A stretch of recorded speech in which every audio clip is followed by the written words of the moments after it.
this was supposed to be being distributed much more widely. Look, officially, they can talk about certain secrets that they might want to withhold that are appropriate from the intelligence community. But the more obvious take is that this is the White House that's reeling from what I think even internally they thought was a pretty risky move to release the log or the summary or a partial transcript of this call. That they, on the one hand, felt they could argue and spin, which the president tried to do, not very well. But now they're realizing if they're releasing everything, how's it going to look? How's it going to be received? And are they going to put Republicans in a position where they have to, confront it or simply spin their way around it to try to defend the president? Something that Senator Graham did based on the log today. So I think it's very curious, and I think all of this is coming to a head with the acting DNI testifying tomorrow. There'll be a lot of pressure to come clean with everything. So, Congressman Dent, let me ask you. Earlier in the show, I laid out, and I wasn't doing it to be funny. I was laying out some of the things the Ukrainian president said to Trump on the call that weren't related specifically to, the president asking a favor, right, and investigating Joe Biden. Just sort of, how he said he'd stayed at Trump Tower, and your plane's bigger than my plane, I'm sure, and you're a great teacher. I mean, he was laying it on thick. The power dynamic here very clear, and then the president, of course, asks for the favor. Congressman Dent, as you've read the transcript of the call, you've heard Ben Sasse on the Republican side, Adam Schiff and others on the Democratic side say that whistleblower report is deeply troubling. What's your takeaway? Well, I think the transcript is very damaging to the president. He was using his office, official resources, to get political information, to use it politically, this opposition research on his opponent. And what's even worse, here he has this beleaguered president of Ukraine, Zelensky, who's got all kinds of challenges with the Russians, who's desperate for assistance, military and foreign assistance to help him fight the Russians. And the president is dangling withheld dollars over his head. By the way, investigate the Bidens, and Zelensky knows what this is all about. There may not be an explicit quid pro quo, but it's certainly implicit. And so I think this is very damaging to the president. I'll tell you what, if a member of Congress uses his or her official resources for political purposes, you're going to get in a lot of trouble with the Ethics Committee. It could potentially become a criminal matter, too. So what happens when the president does it? So I think this transparency, I'm glad they released the report, but the transcript, but that certainly did the president no good in this case. No, and he seemed shocked by that, which I think is quite interesting, that he read that. He seemed to read that incorrectly in terms of what the reaction might be. I mean, instead, Nia, he has gone back to his playbook from the Russia probe, right? And it's his go-to playbook. His playbook is to call something a witch hunt. He has called the Ukraine story a witch hunt 20 times in the past 4 days. It was 13 earlier today. We're now up to 20, sometimes on Twitter and obviously in front of the cameras. I mean, he's just throwing it out there as much as he can. And it sounds really reminiscent of something else. But here he is the past day. They want to try and start another witch hunt. It's just a Democrat witch hunt. It's just a continuation of the witch hunt. It's a witch hunt. I'm leading in the polls. They have no idea how they stop me. The only way they can try is through impeachment. It's the single greatest witch hunt in American history. By the way, Nia, just as a point here, only time will tell. None of the polls, though, show him winning against a major Democratic candidate, so that's not true. But the witch hunt line, it worked with Mueller for him. And he clearly hopes it works again. I think that's right. You heard him calling it a hoax today. You heard him at the press conference say that Democrats particularly planned it while he was at the UN General Assembly to take away from all the good he was doing there in all those bilateral meetings. I think the problem with this, and you also hear GOP congressmen and senators essentially parroting this line too, saying, this is a continuation of the witch hunt, the Russia hoax. I think the problem that the president has, as well as his GOP allies, is this is a new set of facts, and it's a very easy to understand set of facts, right? Yes, we've got this memo of this call, the president bringing up aid to Ukraine, telling the Ukrainian president that there's no reciprocity, and then saying that he needs a favor. This is an American president using the power of his office to ask a foreign leader to interfere in an American election, right? The president after or during and after the Mueller probe said, oh, there was no collusion, there was no smoking gun. This certainly seems like a smoking gun. You know, everybody said during the Russia probe that you couldn't really find the president talking to Russians directly and asking for any sort of political favors. But with this is exactly what was happening with this president. We don't know what's in that whistleblower complaint. There's likely more. We've heard from folks that it's troubling, like Ben Sasse, as well as Mitt Romney, saying that he finds it deeply disturbing as well. And so then there's also the level here. Yeah, go ahead, David. No, I just think it's also important that the only thing right now that's reminiscent of the Mueller report is the idea of, well, what's in the actual complaint? Mm-hmm. What do we not know? Because we're focused today rightly on this log or the summary of the call. That's what we have to work with. There's a lot more that could come. And if it somehow does not further the case, then politically it could be damaging to the Democratic effort. But what is known is what the president admits he did. And what's so revealing about his comments today and trying to swat this away, what did he talk about? He talked about Democrats can't beat me. He erroneously claims that he's ahead in the polls. All he cares about is his political standing. That is the sum total of what this call is about, is getting a foreign leader to investigate his political opponent based on things that are completely conspiratorial. Right. I mean, and that is the takeaway. I mean, and so this is the transcript here, because the president wants the Ukrainian president to then have follow-up calls with Attorney General Bill Barr and his personal attorney, Rudy Giuliani. Part of that part. Mr. Giuliani is a highly respected man. This is the president speaking. He was the mayor of New York City, a great mayor. I'd like him to call you. I will ask him to call you along with the attorney general. Rudy very much knows what's happening, and he is a very capable guy. If you could speak to him, that would be great. So today, the DOJ says, we know nothing about it. Bill Barr knew nothing about it, even though his name was brought up multiple times. Do you believe that? It sounds pretty clear that the president had talked to them. It feels to me, I mean, there are so many instances in this document that Barr and Giuliani are mentioned together. It feels to me that the president's very comfortable saying, call my team will talk to you. Now, we don't know exactly what was said to Barr, but if we sort of unpack two parts of this, the first piece is, if this were legitimately about corruption, there is no reason for the president's personal lawyer to be involved in any way. And we should all be asking that question. If the president was telling the truth, well, that's a very black and white thing. That is true. He wouldn't be. So that's the first point. The second point is that Bill Barr is the head of the United States Department of Justice. It is deeply, deeply troubling that the president is not only trying to abuse the rule of law in Ukraine, he's also trying to abuse the rule of law in the United States by having the head of the chief federal law enforcement agency essentially working on his behalf to investigate a political rival. All right, all of you staying with me. We're going to take a break because another crucial part of this next, and Senator Mitt Romney. He is one of the few Republicans to criticize the president's conversation with the Ukrainian president. Here he is today speaking out. We'll see where it leads, but the first reaction is troubling. And now, two other major Republicans are joining him, but they are still on a lonely island. Plus, 2020 contender Senator Cory Booker is out front. So what does he make of Trump pushing Ukraine to investigate Booker's rival, Joe Biden?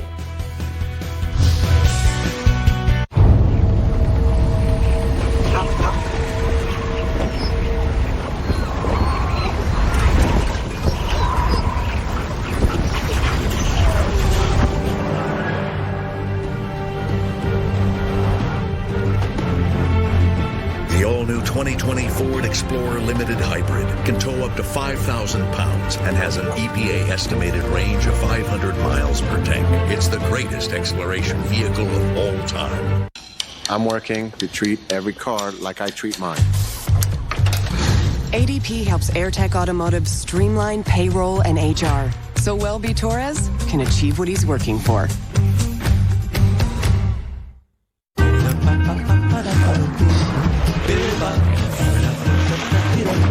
Send your money from our app for fast cash pickup around the world.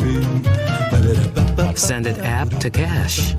Western Union. We're Oscar Mayer Deli Fresh, and you may know us from your very first sandwich, your mammoth masterpiece, and whatever this was. Because we make our meat with the good of the deli and no artificial preservatives. Make every sandwich count with Oscar Mayer Deli Fresh.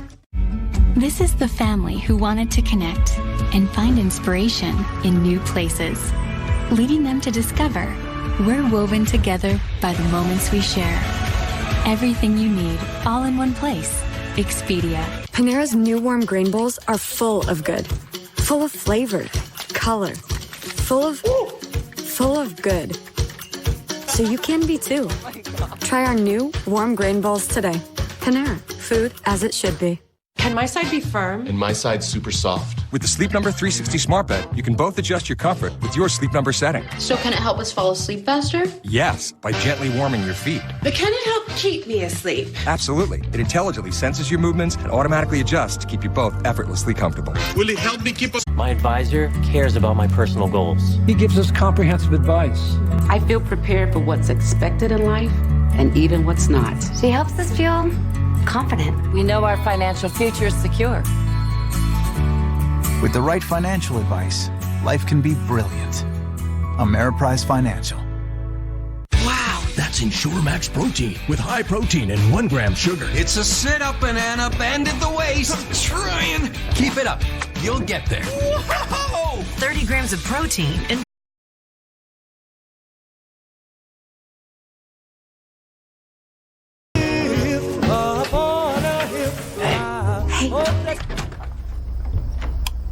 You must be Steven's phone.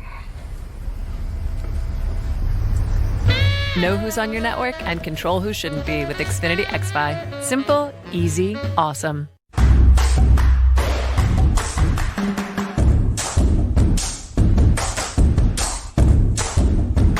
Beaches Resorts.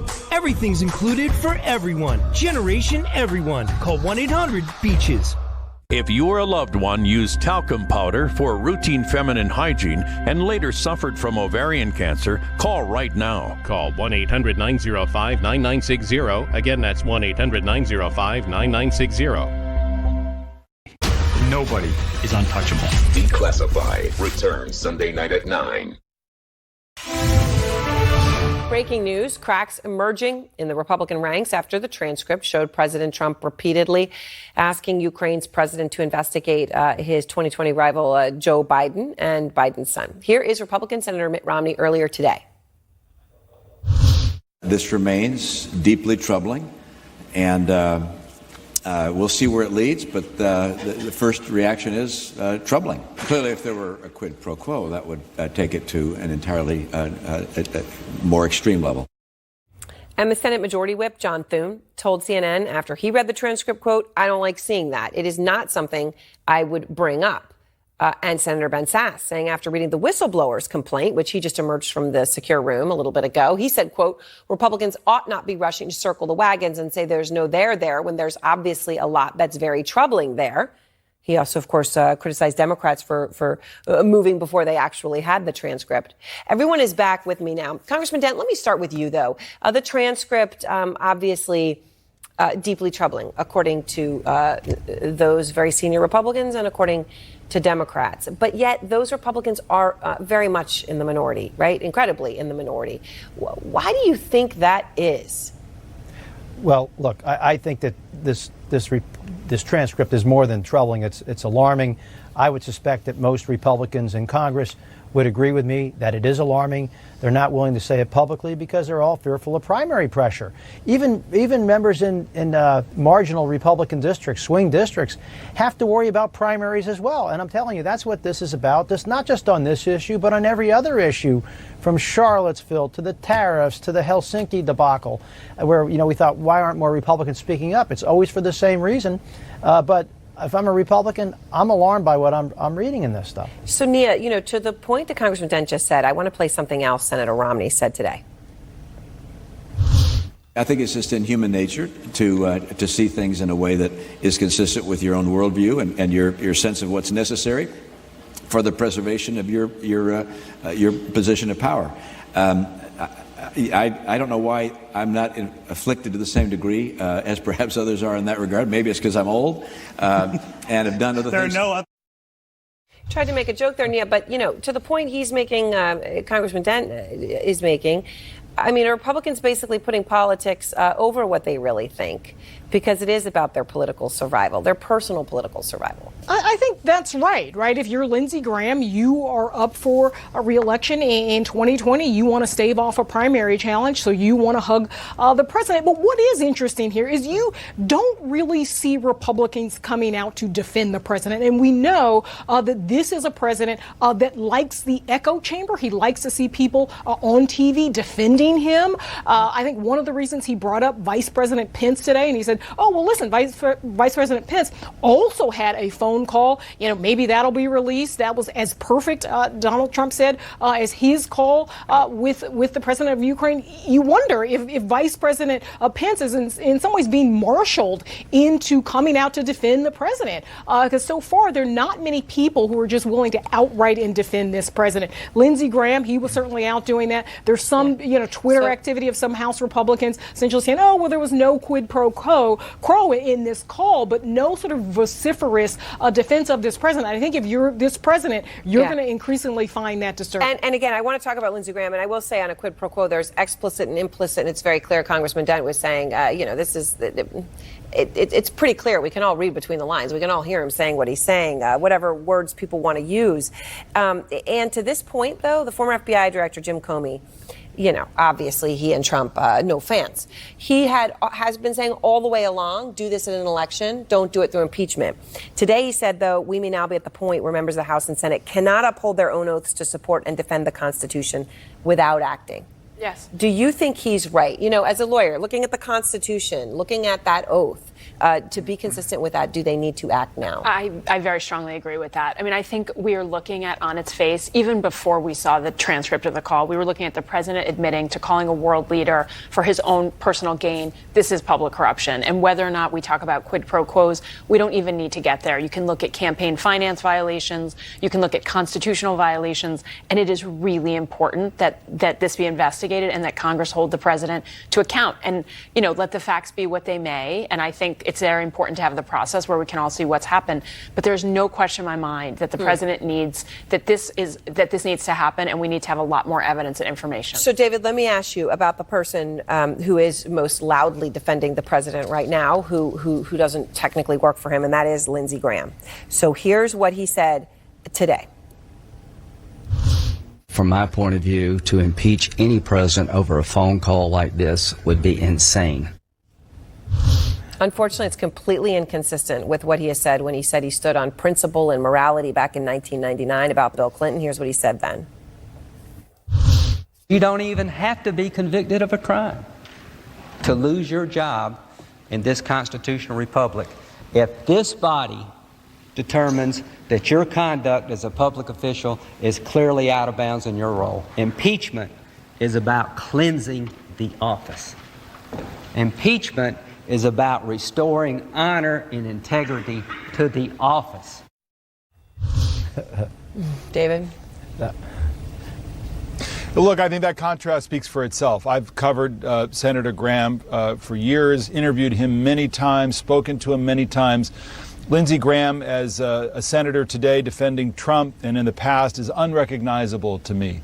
I wonder what his political mentor, John McCain, would have seen it in other episodes. We see it here. And he could legitimately believe that it's not an impeachable offense. But for him not to say that this is objectionable or an abuse of power is striking to me. And I think you have a lot of Republicans, again, it's worth remembering and it's worth pointing out. Let's use the Hillary Clinton test or the Barack Obama test. If they had done this, what would be the Republican response? It's so clear what it would be. So this is politics. This is protecting the president. It's circling the wagons because they're afraid. For all the reasons Charlie Dent said they're afraid. And because they're taking their measure, they're very carefully watching how this is dealt with and what more comes out. Even Mitt Romney, who has a lot of integrity and has his own political power base, is still being a bit careful, and that's what they're up against at the moment. All right. Thank you all very much. And tonight on CN, don't miss our special report. Anderson and Jake are going to host the impeachment inquiry. It is live at 11 o'clock Eastern. And next, Joe Biden responding. I just got him coming out of a fundraiser, responding to the transcript for the first time of Trump's conversation with the Ukrainian president. His 2020 opponent, Cory Booker, responds with his take. And we are just hours away from crucial testimony about the whistleblower complaint from the guy who refused to hand it over, the acting director of national intelligence. We'll be right back.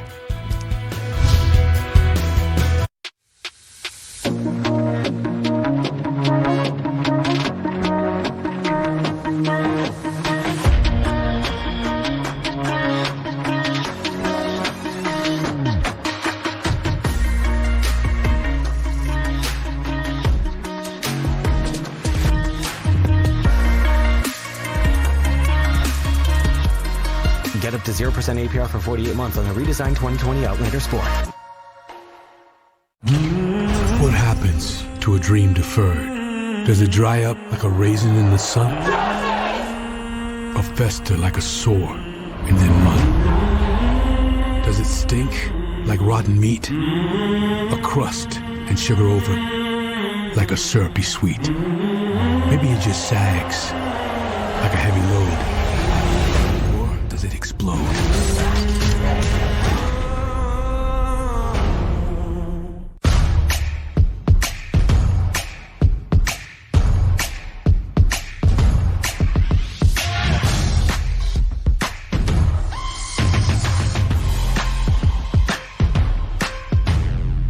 That is amazing. You want to see something amazing? Go to Hilton instead of a travel site and you'll experience a whole new range of emotions.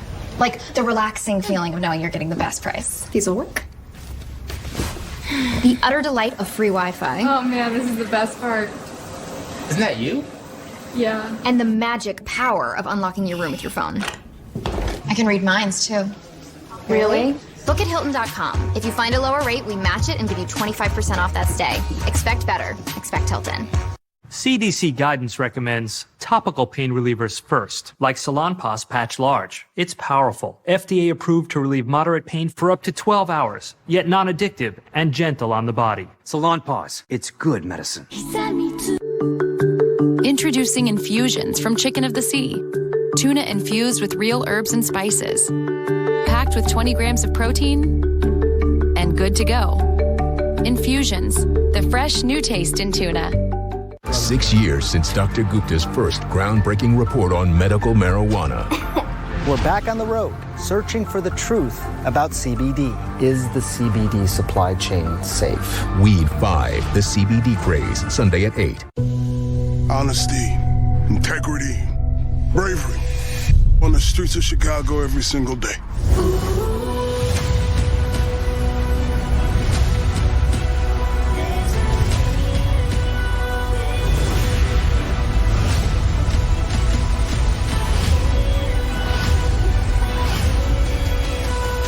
Each team at their best.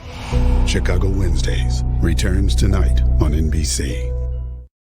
888 Sean King. If you've been in an accident, call us from the accident scene. Car accidents, bicycle, motorcycle, semi-truck, slip and fall, workers' compensation, medical malpractice, wrongful death, bed sores, nursing homes, misdiagnosed, mesothelioma. Cancer from Roundup. From the accident scene, your hospital bed. Call 1-888 Sean King. This is Life with Lisa Lang. New season starts Sunday night at 10 on CNN.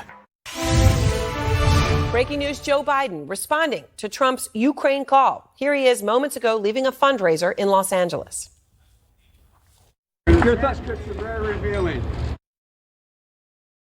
And joining me now, 2020 candidate, Senator Cory Booker. Senator, good to have you with me tonight. So, Joe Biden says the transcript is very revealing. Elizabeth Warren calls it a smoking gun in her words. How would you describe it?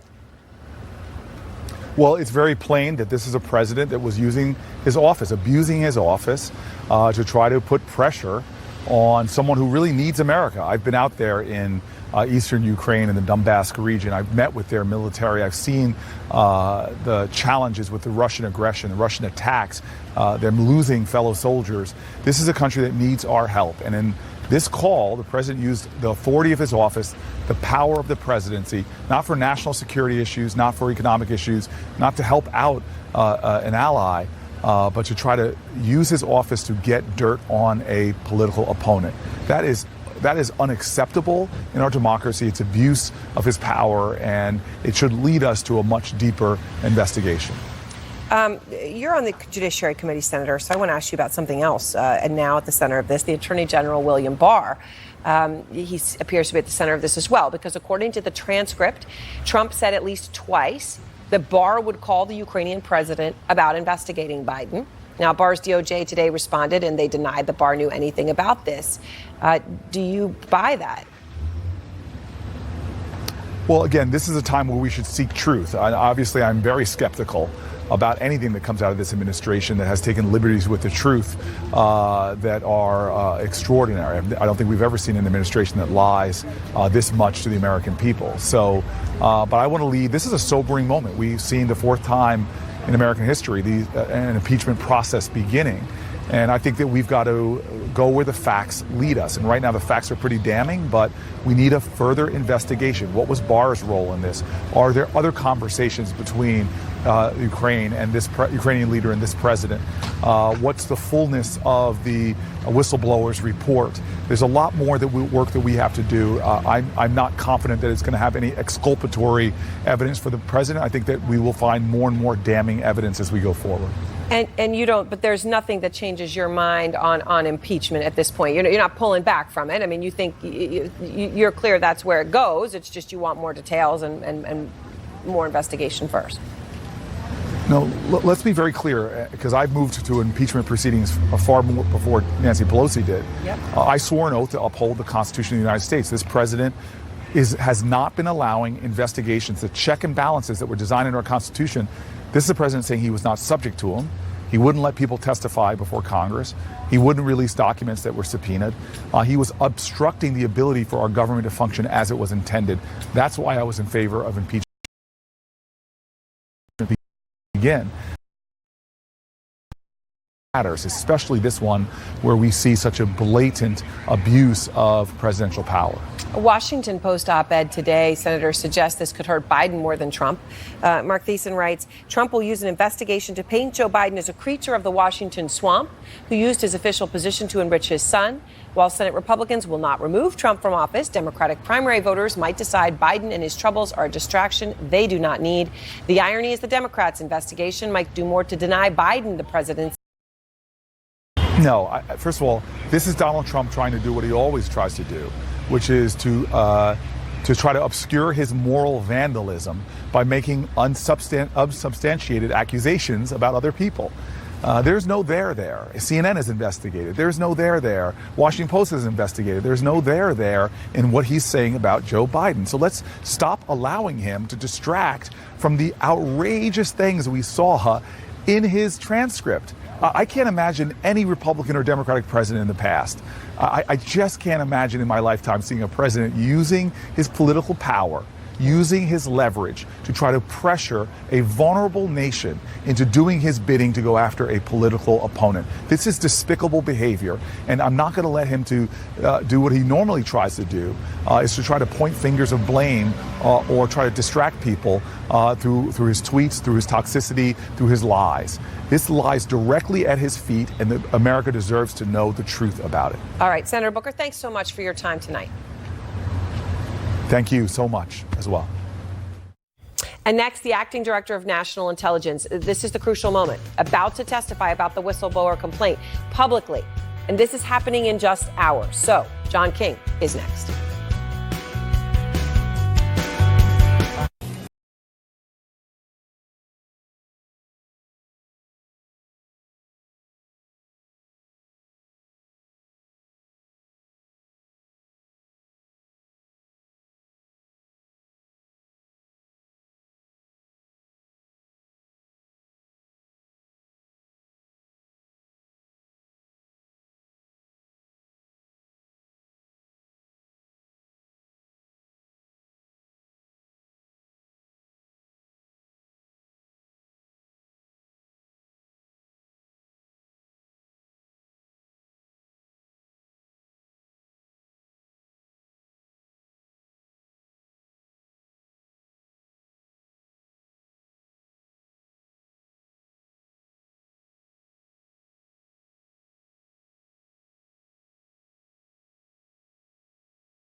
Breaking news, in just a few hours, we'll be getting key public testimony about the whistleblower complaint at the center of the impeachment proceedings against President Donald Trump. The acting director of national intelligence, Joseph Maguire, is going to testify before the House Intelligence Committee tomorrow morning about the complaint, which members of Congress can now view, and part of that's going to be public. Out front now, our chief national correspondent and anchor of Inside Politics, John King. So, John, look, I mean, you covered the last impeachment proceedings for President Clinton.